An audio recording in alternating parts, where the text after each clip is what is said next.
Sí, muchas gracias y gracias por la invitación a hablar en el coloquio. Me da mucho gusto estar de regreso en México y en la UNAM después de muchos años fuera. Les voy a platicar de una idea muy bonita, el cálculo de Goodwillie, que es una teoría análoga al cálculo diferencial de funciones de una variable real, pero para funtores de la categoría de espacios topológicos en sí misma. Y sé que a todo el mundo le gustan los funtores, entonces les traigo algo aparte para los que no les interese eso. Les voy a poner un problemita. La respuesta a este problema va a ser relevante para lo que les voy a explicar del cálculo de Goodwillie. El problema es hallar todas las funciones de los reales en los reales, continuas,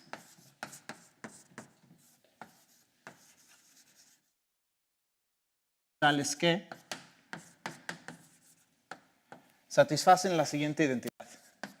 F de x más y menos w es f de x más f de y menos f de w. Okay.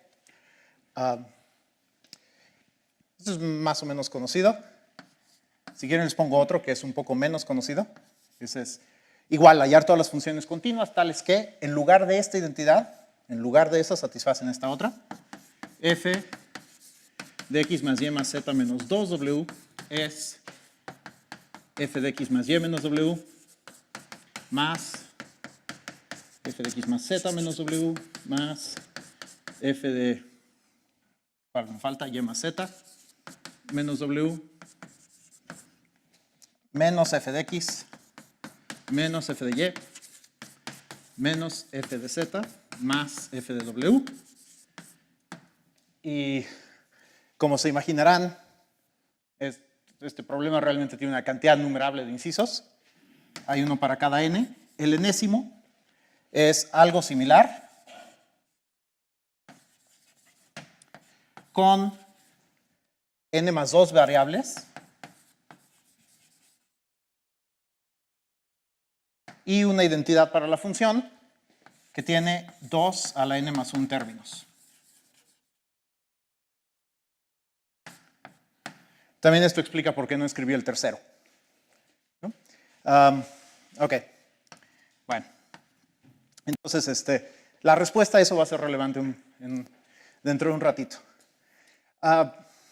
Sí.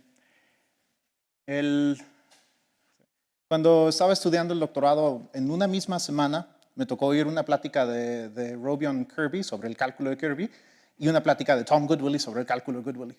Y en ese momento me pareció que lo mejor que puede llevar tu nombre en matemáticas es un cálculo. Hay muy pocas personas tienen un cálculo. Hay aparte el de Fox y el de Maliaván, pero tal vez algún ejemplo más. Eso es un club muy exclusivo. Les voy a contar entonces del cálculo de Goodwillie.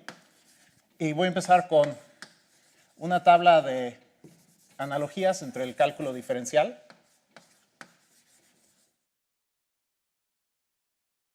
y este cálculo de Goodwillie. Goodwillie, ahorita lo escribo. Tom Goodwillie. Es un profesor en la Universidad de Brown.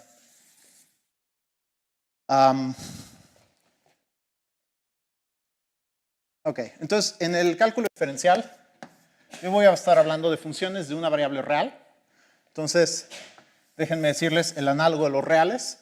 Aquí voy a estar pensando en la categoría de espacios topológicos. Realmente, para que todo sea más simple, voy a pensar en espacios topológicos con un punto base, para que tengan grupos de homotopía y cosas así. Pero hay otros contextos donde se puede hacer. Se puede hacer, por ejemplo, en espacios topológicos sin punto base, pero es un poco más complicada la teoría. Luego les menciono otros contextos donde se podría hacer. Y en el cálculo se estudian funciones. Acá lo análogo, pues van a ser funtores.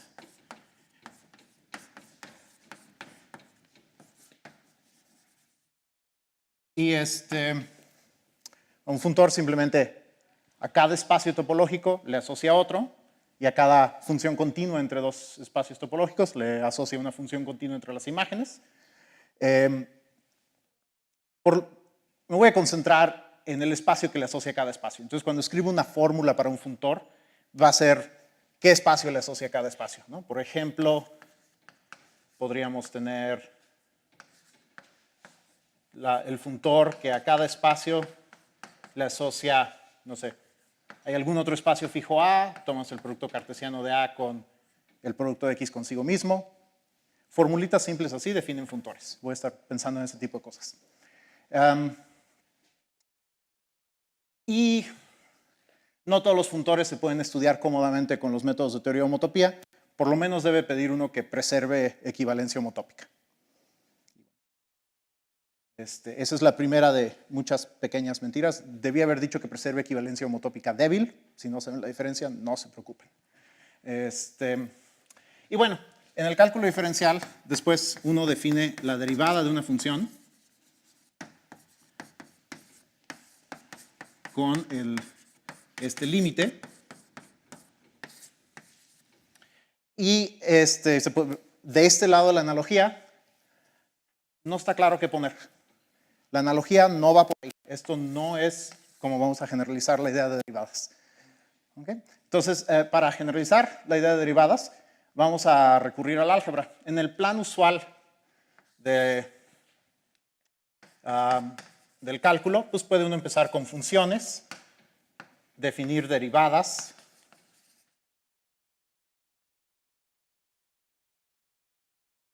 Con las derivadas puede uno escribir la fórmula para los polinomios y la serie de Taylor.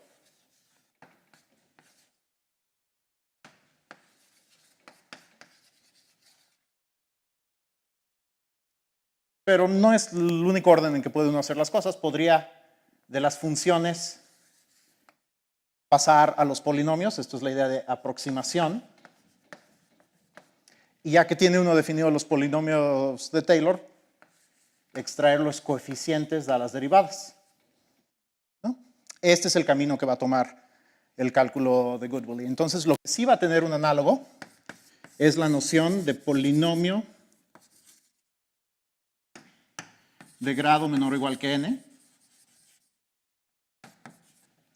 Eso va a tener un análogo a este lado que se llama ser un funtor n escisivo. Y esta palabra escisivo tiene que ver con el axioma de escisión para teorías de cohomología generalizada, si saben de eso. Voy a explicar qué son los funtores n escisivos. Eso va a tomar la mayor parte de la plática, me imagino. Y bueno, ya que uno tiene una noción de polinomio de grado a lo más n, el polinomio de Taylor es el polinomio de grado a lo más n que mejor aproxima la función. Entonces, con esto ya puede uno definir el enésimo polinomio de Taylor.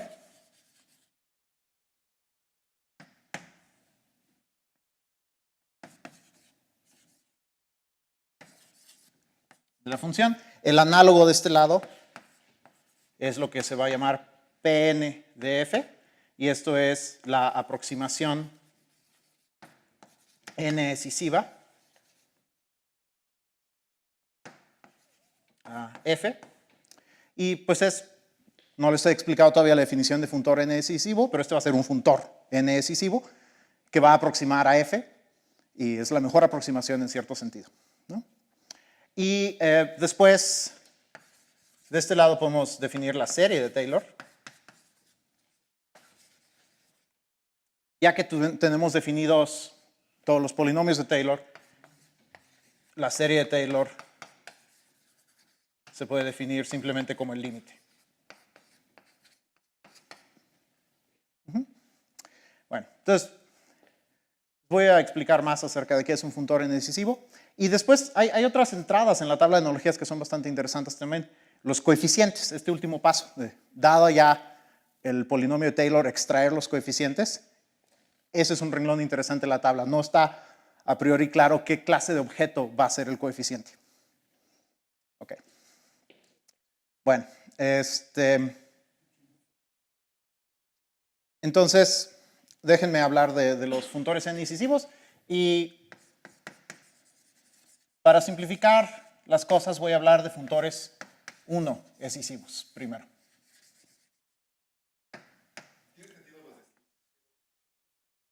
Sí, un funtor es cero excisivo si es constante desde el punto de vista homotópico, que quiere decir que todas las funciones continuas las manda en equivalencias homotópicas, ¿no? Entonces, todos los valores del funtor son homotópicamente equivalentes entre sí.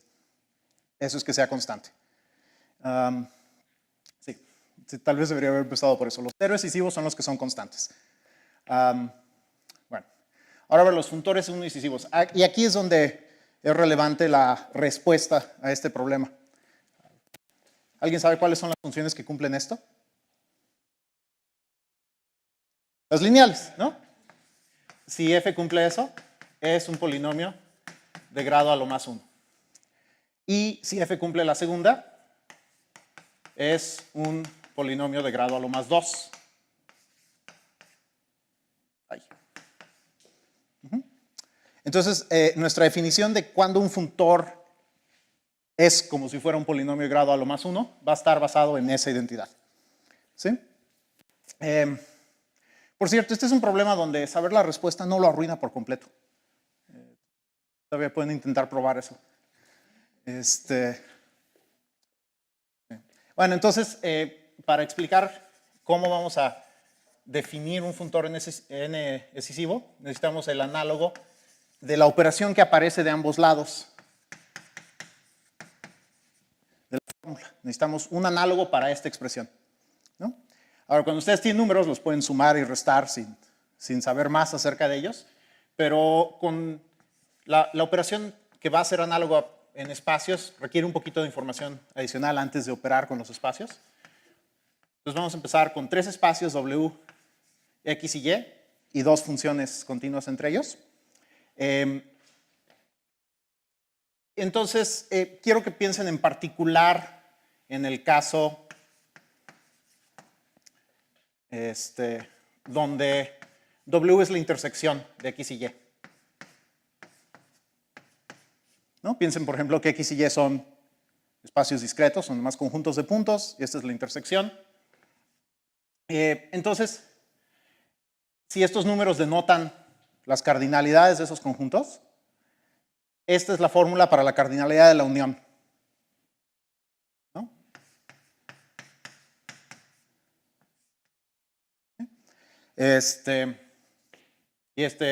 La unión es el coproducto amalgamado de ese diagrama.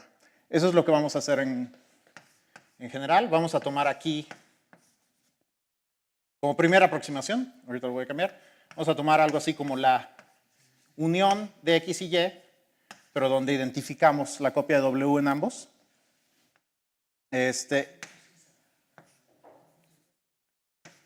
¿Prefieren otro término? ¿Coproducto fibrado? Estoy tratando de popularizar coproducto amalgamado. Toman la unión de X y Y, y luego para los puntos que están en W, identifican la imagen en X de ese punto con la imagen en Y. Esto no es una relación de equivalencia, pero genera una relación de equivalencia. Toman el cociente de este espacio.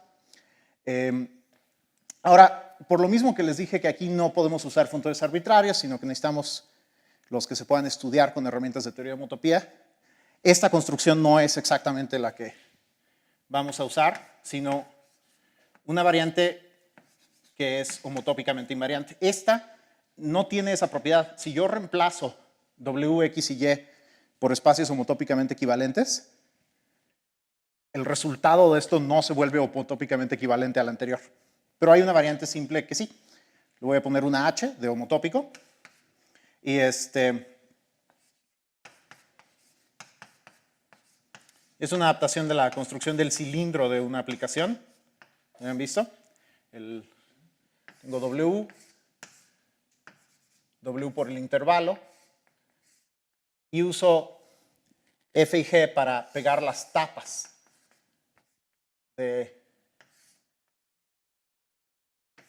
del cilindro con sus imágenes en X y Y.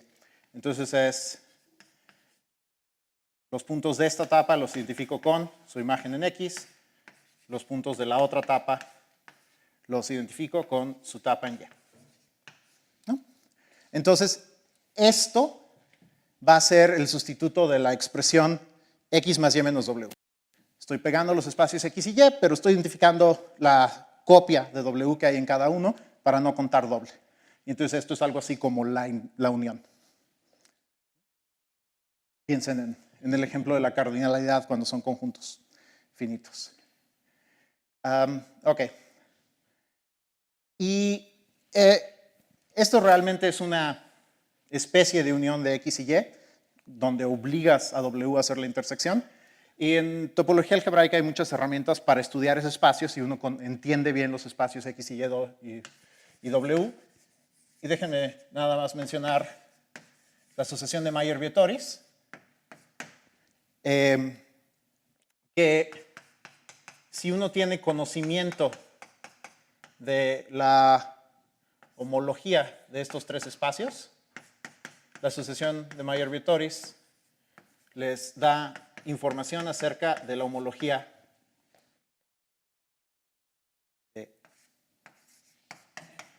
del coproducto amalgamado homotópico. ¿Sí? Si han visto la asociación de Mayer-Vietoris, pero solo para cubiertas abiertas de un espacio, esto es solo una pequeña generalización. Tomen como abierto X más la mitad del cilindro y Y más la mitad del cilindro, y el Mayer-Vietoris que conocen les da este.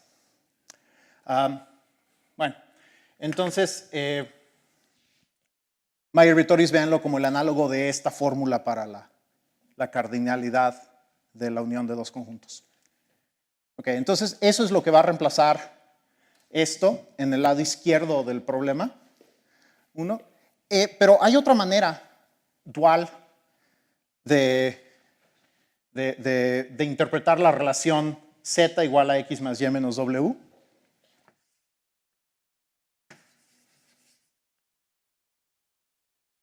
Ahora si empiezan con esta parte del diagrama,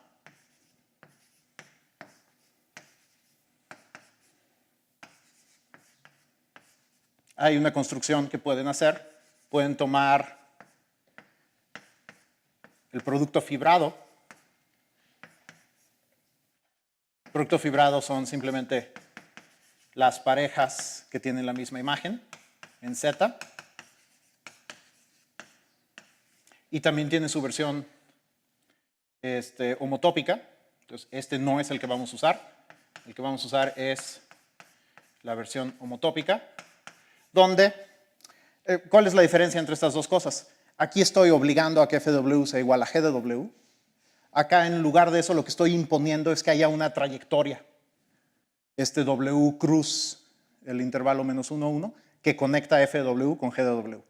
Entonces, se cambian igualdades por trayectorias. Acá es la misma diferencia.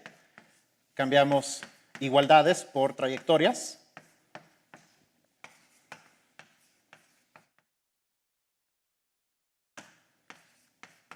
Entonces, tomamos tercias de 2 puntos y una trayectoria que conecta sus imágenes en Z. No sé dónde cerrar la llavecita. Bueno, entonces, esta es una manera diferente de combinar estos espacios, pero también de alguna manera expresa la relación de que este más este es igual a este más este, ¿no? En particular, hay algo parecido a la asociación de Mayer-Vietoris, pero para grupos de homotopía. Entonces, hay algo como Mayer-Vietoris, que si ustedes tienen información de los grupos de homotopía de 3 de los espacios en ese producto fibrado homotópico, les da información acerca del último. Esta es mucho más conocida en el caso particular en el que Y es un punto.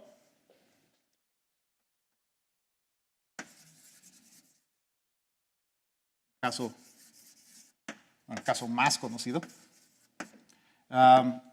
Si Y es un solo punto, entonces W es lo que se llama la fibra homotópica de H.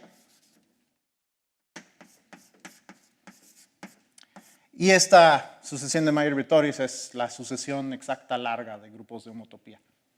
¿Conocen eso? Esta es una pequeña generalización de eso, no es mucho más general. Pero lo menciono para que vean como que en este caso también hay un análogo de la fórmula Z es X más Y menos W. ¿Ok? Ahora, la definición de funtor escisivo combina ambas cosas. Un funtor es uno escisivo. Entonces, la definición de uno escisivo va a ser un análogo del problema 1, solo que de ambos lados, adentro de la F, voy a usar los coproductos amalgamados para representar esa operación X más Y menos W, y afuera, en los valores de la F, voy a usar los productos en lugar de eso. Entonces, un funtor es uno escisivo si cuando tienen un diagrama en el que Z es el coproducto amalgamado homotópico de los otros. Eso es lo que significa en esta plática ese símbolo.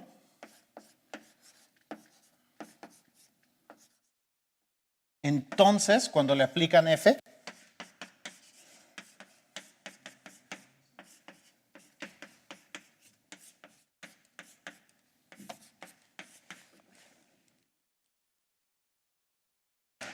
obtienen uno de los otros, en los que F de W es el producto fibrado.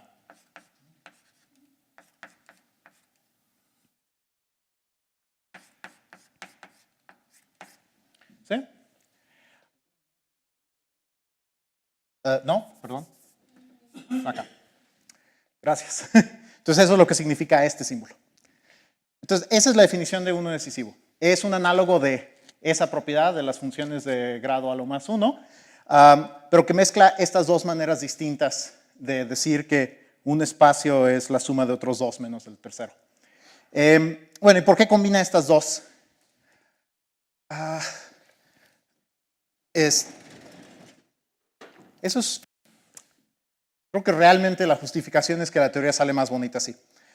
También hace que sea un poco difícil darles ejemplos, ¿no? Por ejemplo, la identidad dada por simplemente f de x es igual a x, no es uno decisiva. Justamente porque sí hay diferencia entre ser un coproducto amalgamado homotópico y ser un producto fibrado homotópico. Son nociones distintas. Entonces, la identidad no es uno decisiva. Entonces, la identidad no es como un polinomio de grado a lo más 1. Pero la teoría tiene otras virtudes que compensan eso. A ver, déjenme darles un par de ejemplos. No creo que tenga mucho tiempo, entonces se los menciono sin entrar en mucho detalle. El producto simétrico infinito, que esto es el monoide conmutativo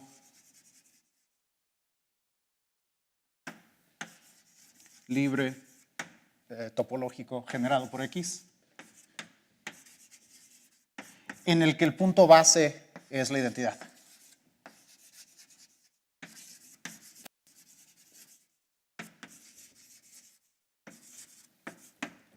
Es la identidad del monoide.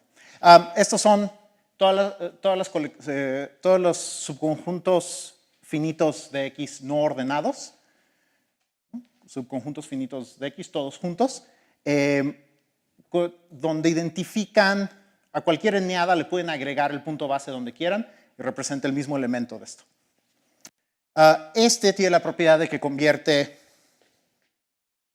coproductos amalgamados homotópicos en productos fibrados homotópicos y de hecho convierte una de esas sucesiones de Mayer-Vittoris en la otra. Este funtor tiene la propiedad de que si uno le calcula los grupos de homotopía a este espacio, eso recupera los grupos de homología del espacio con el que empezaron. Y aquí también hay algunas restricciones técnicas. X debe ser conexo. Cuando n es 0 debería estar hablando de homología reducida. Pero bueno, básicamente este funtor convierte grupos de homotopía en grupos de homología. Y esa no es la definición más usual de grupos de homología, pero gente que está en el público ha escrito libros de texto donde esta es la definición. Pueden ver el libro de Carlos y Marcelo. Esta es una manera perfectamente aceptable de definir los grupos de homología. Y esto convierte la Mayer-Vietoris para homología en la Mayer-Vietoris para grupos de homotopía. Y otros ejemplos, por ejemplo, lo que se conoce como Q de X, que es una especie de límite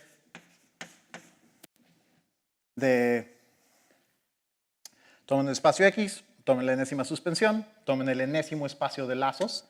Estas son las funciones de la esfera Sn en la suspensión. Y si toman el límite cuando n tiende a infinito, obtienen un nuevo espacio. Este es otro ejemplo de un funtor que es uno decisivo.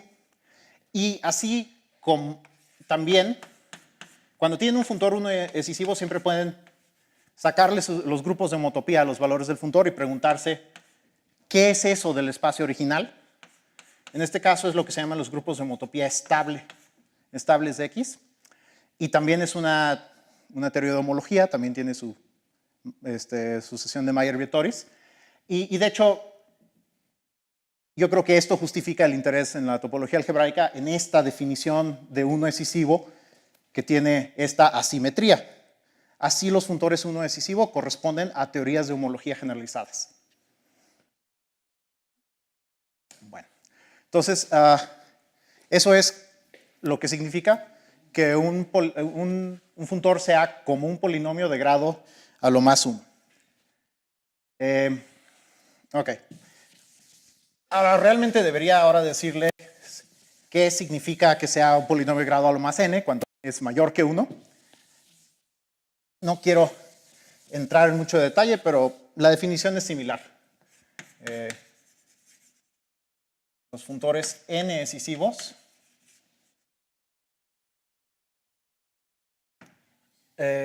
son los que mandan. La definición de 1 decisivo involucró diagramas cuadrados, la de 2 decisivo va a involucrar diagramas cúbicos, la de n decisivo involucra un hipercubo de dimensión n más 1. ¿No? Entonces manda n más 1 cubos cuyas caras de dimensión 2, vean ahora el segundo problema. Sigue apareciendo ese x más y menos w que aparecía en el problema 1. ¿No? Entonces estoy hablando de un cubo donde las caras siguen siendo coproductos amalgamados homotópicos. Entonces cuyas caras de dimensión, déjenme abreviar todo eso con ese símbolo, manda estos cubos en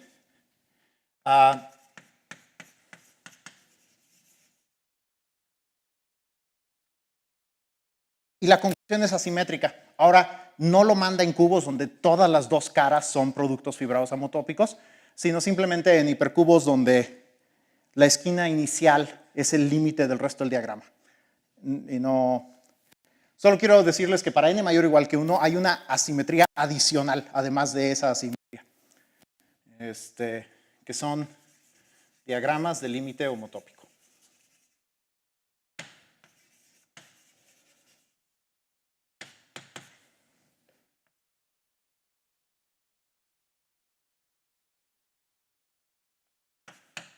Entonces, bueno, o sea, de esto solo quiero que se queden con la idea de que la definición involucra diagramas también, involucra lo mismo de pedir que el funtor mande cosas que son como coproductos en cosas que son como productos.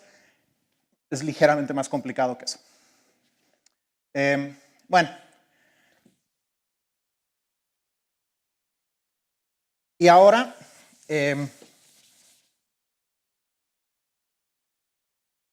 bueno, a lo mejor pueden, en este momento a lo mejor siguen decepcionados de que la identidad no sea uno decisiva, ¿no? Sienten que esto es medio complicado. Espero que haberles dicho que tienen que ver con que cada teoría de homología generalizada da un funtor uno decisivo.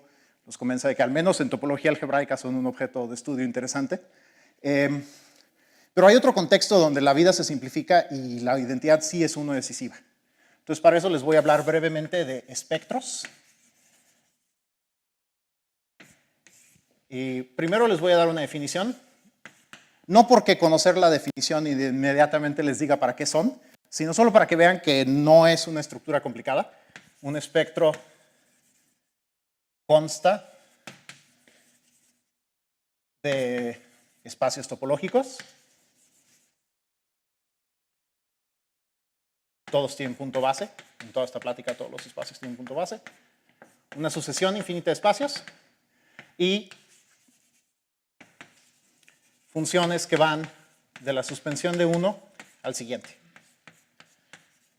Entonces, si quieren una analogía, esta creo que no es... si piensan que un espacio topológico es algo así como un grupo abeliano, entonces un espectro piensen que es como un complejo de cadenas. Y así como un complejo de cadenas tiene una sucesión de grupos abelianos adentro y luego algo que conecta distintos grupos, eso también tiene una sucesión de espacios y algo que conecta los distintos espacios. Entonces es algo así como un complejo de cadenas de espacios topológicos. El punto acerca de estos es que tienen su propia teoría de homotopía.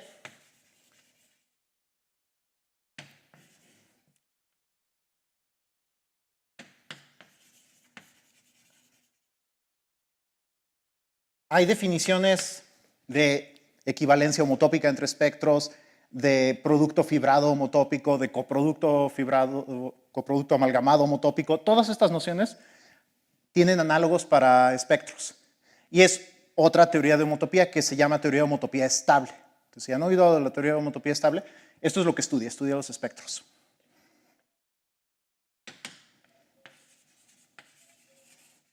A veces, para enfatizar la diferencia, a la teoría de homotopía de espacios topológicos se le dice inestable por eso.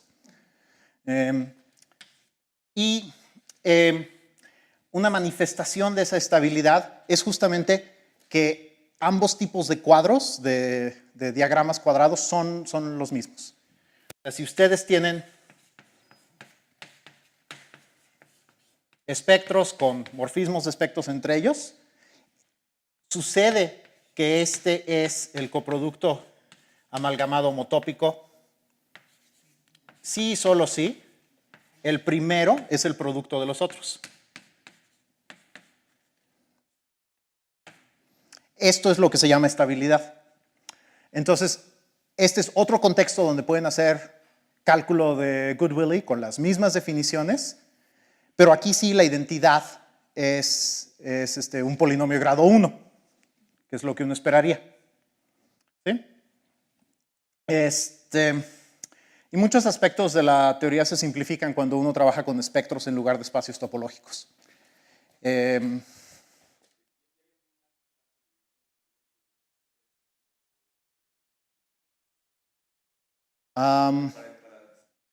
Sí, no, o sea, no, restringir el funtor de identidad a una clase de, no creo. Digo, no me consta, pero no creo. Sí, no, más bien para corregir eso, lo que hace uno es que se pasa a teoría de homotopía estable. Bueno, entonces en espectros sí suceden fórmulas, por ejemplo, en espacios, uno puede pensar en una fórmula del estilo A por X más B. Esto no es uno decisivo.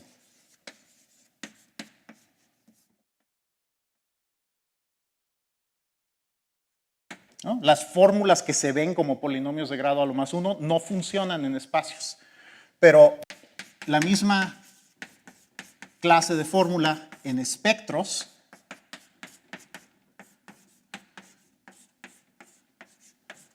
los símbolos son distintos por motivos históricos, pero esto es A por X más B. Esto sí es uno decisivo. Entonces, para el cálculo de Goodwillie en espectros es más parecido aún al cálculo usual de lo que es en espacios topológicos.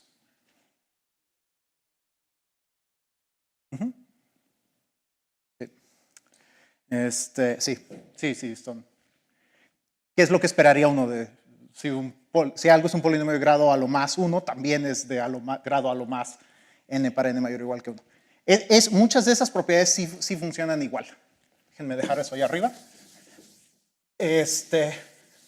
Ok, entonces les quería platicar un poco de espectros porque van a salir más adelante cuando les platique qué son los coeficientes. Déjenme ver qué tanto me tengo que curar. Creo que vamos bien. Entonces, ok, ya les expliqué que hay una definición ligeramente complicada, pero hay una definición de cuando un funtor es como si fuera un polinomio de grado a lo más n. Y entonces, ahora, ¿qué es esto?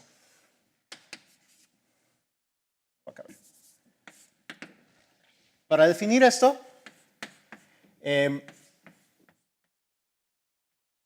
digo que es otro funtor, este sí es n-decisivo, ¿no? Y viene con una transformación natural desde f, morfismo de funtores, que les permite compararlos. Entonces, esto piensen como algo que les permite calcular el residuo en el polinomio de Taylor. Esta función representa la diferencia f menos su enésimo polinomio de Taylor. Entonces, decir que es una buena aproximación es decir cosas acerca de esta función. ¿Okay? Bueno, y la mejor aproximación es una que te permite definir morfismos a cualquier otra aproximación n-decisiva. Entonces, es el funtor n-decisivo universal que recibe una transformación natural desde f. Entonces, bueno, si no están muy acostumbrados a ese lenguaje categórico, simplemente es un funtor n-decisivo que se le asocia de manera canónica al funtor f. Y es mejor que los demás funtores n-decisivos en este sentido, ¿no? Los demás son como un cociente de este es el primero. Bueno, y esta aproximación tiene varias propiedades que uno querría que tuviera. Decisivo. Por ejemplo,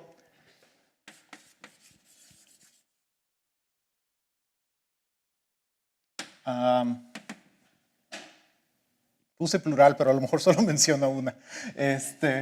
Sí, tiene muchas propiedades. Sí, aquí, esta existe.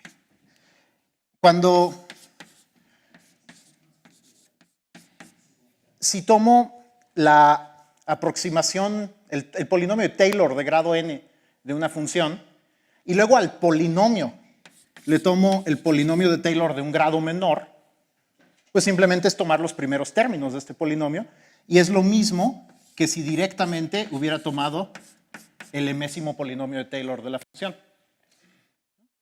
Esa es una propiedad que podrían querer que tuvieran estas aproximaciones decisivas, y sí la tienen, eso es cierto.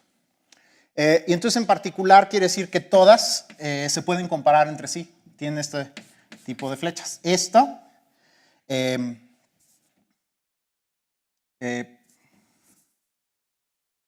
bueno, este funtor, si a este le saco la aproximación n-1 decisiva,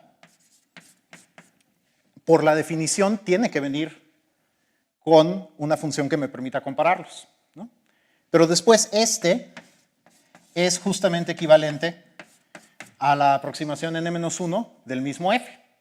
Entonces la composición me da una manera directa de comparar el la enésima aproximación decisiva con la aproximación número n-1. Entonces todas las aproximaciones n-decisivas forman una torre. P0 de f, este es el funtor constante cuyo valor es f de un punto, ¿no? Esa es la aproximación constante f. Si sé que f si le quiero sacar el término constante a la serie de Taylor de una función, simplemente la tengo que evaluar en 0, ¿no? Y tomo, y después dijimos que va a haber una manera de comparar la parte lineal con la parte constante, la parte cuadrática con la parte lineal, etc. Todos estos vienen con funciones desde f. Y esto de aquí es lo que se llama la torre de Goodwillie.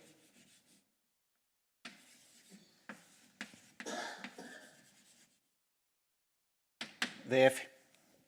Y esto es lo que sustituye a la serie de Taylor, ¿no? Pueden después tomar el límite inverso de esta colección, evaluar en un X, tomar el límite inverso, y eso es como el valor de la serie de Taylor en el espacio.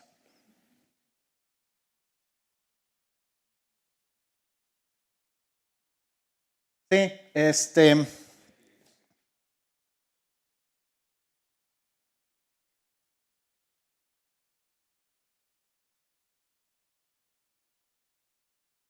sí, si el funtor es lo que se llama analítico, también, igual que en el cálculo usual, la torre de Taylor no necesariamente converge al funtor f con el que empezaron.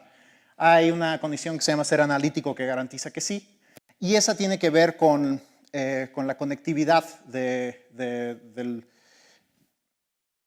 Es un poco técnico y no lo quisiera explicar, pero tiene que ver con qué tanto preserva la conectividad de los cuadros a los que se le aplica f. La conectividad quiere decir cuántos grupos de homotopía de la fibra homotópica son cero, ¿no?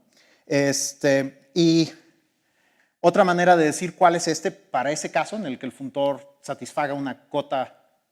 La definición de analiticidad es algo así como que preserva por lo menos con este factor la conectividad, da una especie de radio de convergencia para la serie de Taylor.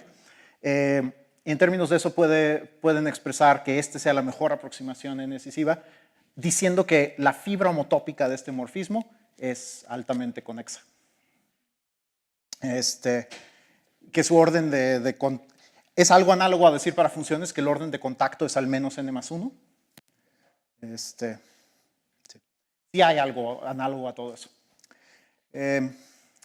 Bueno, y entonces el plan era, ya que tuviéramos los polinomios de Taylor, usar los coeficientes para definir las derivadas, ¿no? Todavía no he definido cuáles son las derivadas de la función, entonces vamos a agregarle un par de renglones a esa tabla de analogías. Este es el lado diferencial. Este es el lado del cálculo de Goodwillie. Ok, entonces, primero les voy a explicar cuál es el análogo de un monomio en la serie de Taylor.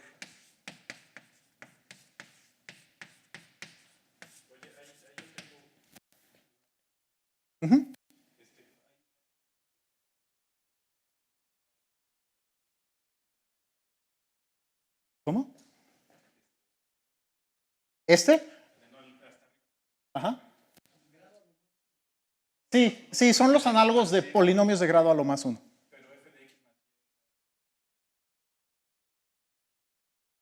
Si f de 0 es 0, pero si no, no. Toma una f que cumpla eso y define g de x como f de x menos f de 0. Esta va a cumplir lo que tú dijiste. Y esta es multiplicación por una constante si es que es continua. Bueno, todavía te queda el segundo. Ya hice el primero. Bueno, entonces, ¿cuál es el análogo de un monomio de estos? Pues es la diferencia entre dos polinomios de Taylor consecutivos, ¿no? Aquí lo puedo ver como el enésimo polinomio de Taylor de f menos el polinomio de Taylor en 1. ¿Sí? Acá vamos a hacer algo parecido, simplemente tengo que tomar la diferencia entre la enésima aproximación y la aproximación n-1. Y como estamos en el lado de los valores de f, el sentido en el que voy a tomar la diferencia es en el sentido multiplicativo, ¿no? Entonces voy a tomar lo que se llama la fibra homotópica. Ahorita les repito, creo que mencioné brevemente qué era esto hace rato, pero bueno, hay esta manera canónica de comparar la aproximación n con la n-1. Y para tomar la diferencia puedo tomar la fibra homotópica. Déjenme recordarles que la fibra homotópica era simplemente este coproducto, producto fibrado homotópico. ¿No? Entonces va a constar de parejas de un punto en X y una trayectoria que conecta su imagen con el punto base de Z. Es una manera de medir qué tanto difieren dos espacios. En particular, los grupos de homotopía de este espacio son una buena medida de qué tan diferentes son los grupos de homotopía de los grupos de homotopía de este. Ok. Este de N de F es lo que se llama N homogéneo.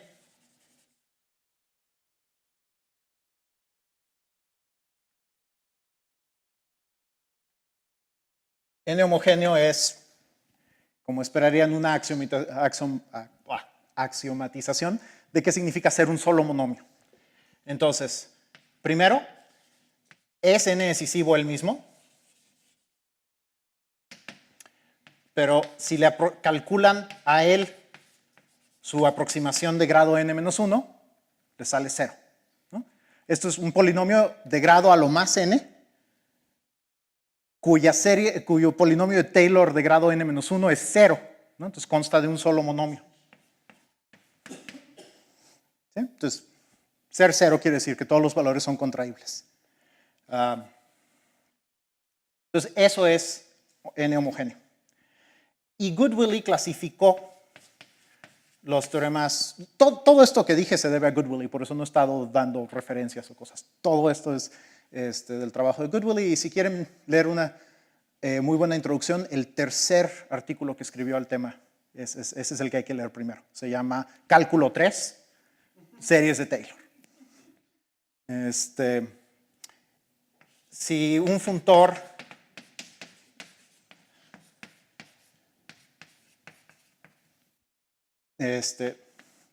homotópico, de los que preservan equivalencias homotópicas, es homogéneo de grado N,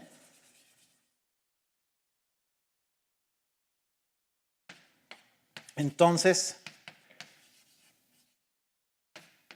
es de la siguiente forma. Existe un espectro, por eso les conté hace rato los espectros, A, que tiene una acción del grupo simétrico en n letras, tal que el funtor está dado por tomar A, multiplicarlo por x a la n, y luego dividir por la acción del grupo simétrico. El grupo simétrico actúa en A por esta acción y actúa en x a la n permutando los factores, y aquí toman el cociente de la acción diagonal. Y esto se supone que les debe de recordar a por x a la n dividido entre n factorial. ¿No? Tomar órbitas del grupo simétrico es parecido a dividir entre n factorial. Entonces, esta es una clasificación. Todos los funtores homogéneos de grado n tienen su coeficiente A, y A es, esto resuelve un misterio. ¿Qué tipo de objetos son los coeficientes? Son espectros con una acción del grupo simétrico del orden correspondiente. Entonces, por el teorema de Goodwillie, este tiene que ser de la forma, bueno, y aquí técnicamente esto que escribí es un espectro, necesito volver a convertirlo en espacio. Eso se hace aplicando un funtor que se llama lazos infinito, del que no voy a decir nada más. Entonces, esto es lazos infinito de algún espectro, x a la n. Sí. Y aquí la h está para recordarles que no es literalmente el cociente por la acción del grupo simétrico, así como antes no usamos el coproducto amalgamado, sino que hicimos una versión homotópica de ese, también hay que hacer una versión homotópica de tomar las órbitas. Entonces, esta línea léanla como definición de este. ¿Ok? Entonces, esto va a ser un cierto espectro con una acción del grupo simétrico, y eso es lo que corresponde en la tabla de analogías a la derivada enésima evaluada en cero.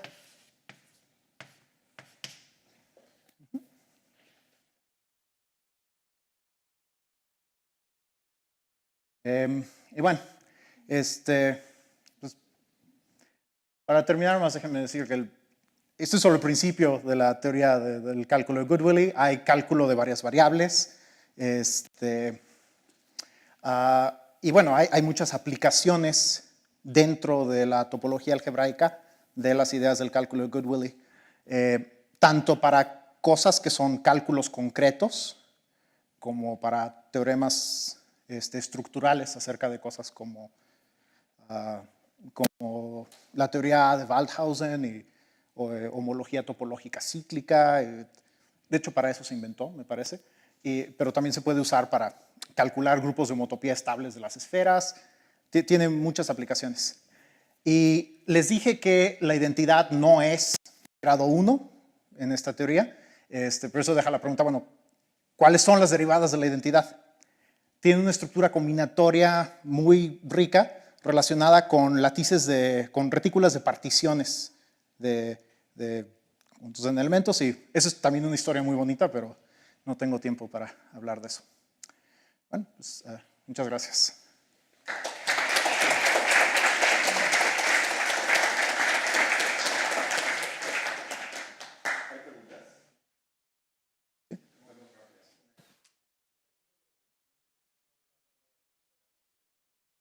Esa es una muy buena pregunta.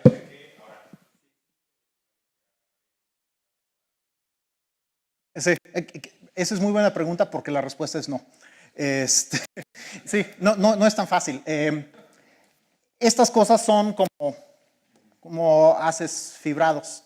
Entonces, saber cómo difiere un nivel del siguiente, conocer estos dos no permite recuperar este.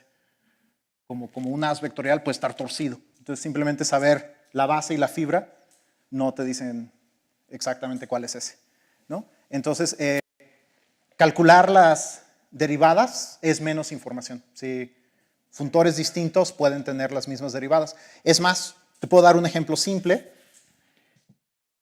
Si quiero tener esas derivadas, una manera de lograrlo es simplemente usar la fórmula de la serie de Taylor.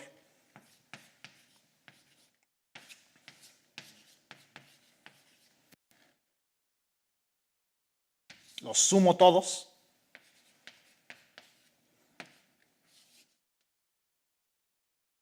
¿No? Esto es algo así como la fórmula de la suma de Taylor, donde agarré y los sumé, nada más. Eso es suponer que todos estos haces son triviales, ¿no? Y usualmente no lo son. Entonces, si tienes un funtor f, aunque sea analítico, y la torre de Taylor lo recupere, este funtor tiene las mismas derivadas que f, y en general es muy distinto.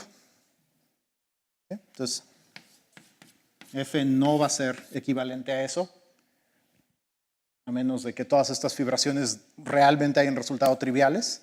Sí. Entonces, o sea, saber las derivadas, es difícil calcular las derivadas de un funtor, y es solo información parcial.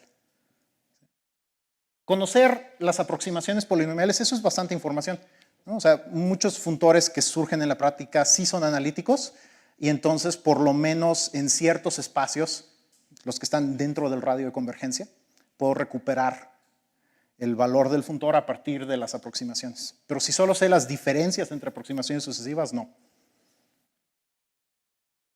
¿Más preguntas?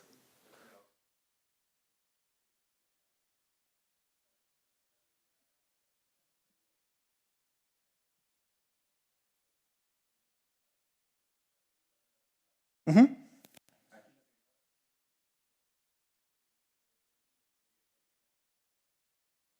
Sí.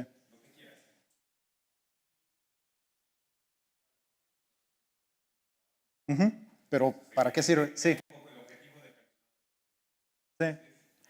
Bueno, estos pues miden algo acerca de tu funtor y son más simples que el funtor, entonces tienes más esperanza de poder estudiar estos. Y hay una sucesión espectral que permite aproximar los grupos de homotopía de valores de f a partir de grupos de homotopía de las derivadas. Y las derivadas, la idea es que en cada una de estas derivadas aislaste un grado del comportamiento de f, ¿no? Este ve nada más el comportamiento lineal, el que sigue ve nada más el comportamiento cuadrático. No, justamente los monomios de la serie de Taylor. Que saber los monomios y saber las derivadas, eso sí es equivalente. Esta fórmula permite definir uno en términos del otro. Y si tiene uno información de todas las derivadas de todos los órdenes, de los grupos de homotopía, de esto puede uno aproximar los grupos de homotopía de f mismo. Bueno, técnicamente de P infinito de f, pero si tu funtor es analítico, entonces también de f. Y la idea es que en general calcular grupos de homotopía es bastante complicado, pero los de estos pueden ser mucho más simples que los de f. Y entonces, incluso tomar esta sucesión espectral para el caso de la identidad da una manera relativamente efectiva de calcular los grupos de homotopía estables de las esferas. Tomas f igual a la identidad y luego tomas x igual a una esfera. Y estos, aunque geométricamente son funtores mucho más complicados que la identidad, homotópicamente, en el sentido de calcularles sus grupos de homotopía, son bastante más simples. Santiago.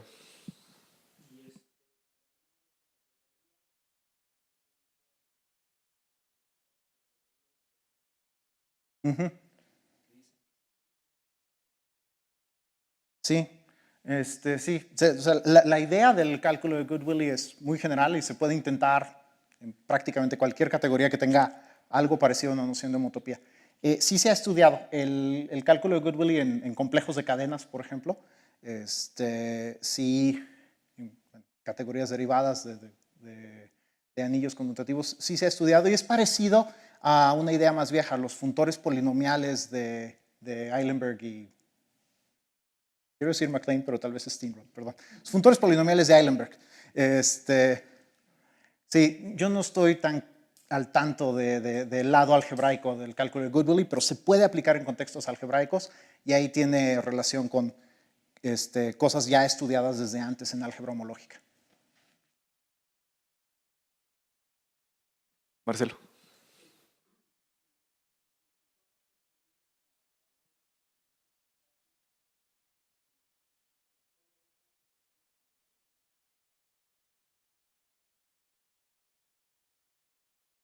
No, yo creo que no.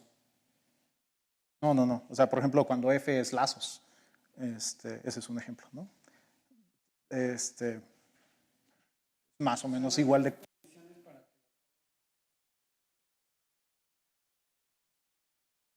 Tal vez, no que yo sepa, pero en algo así como si tomas f igual al funtor de lazos, pues es más o menos igual de complicada que la identidad. Sí. Sí. Sí, aquí no, creo.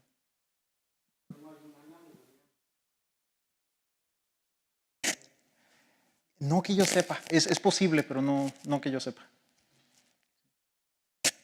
Bien, pues podemos continuar la conversación. Acá afuera tenemos botana y la semana que entra tenemos el Congreso Nacional, no tenemos coloquio. Nos vemos dentro de 15 días aquí. Gracias, Omar.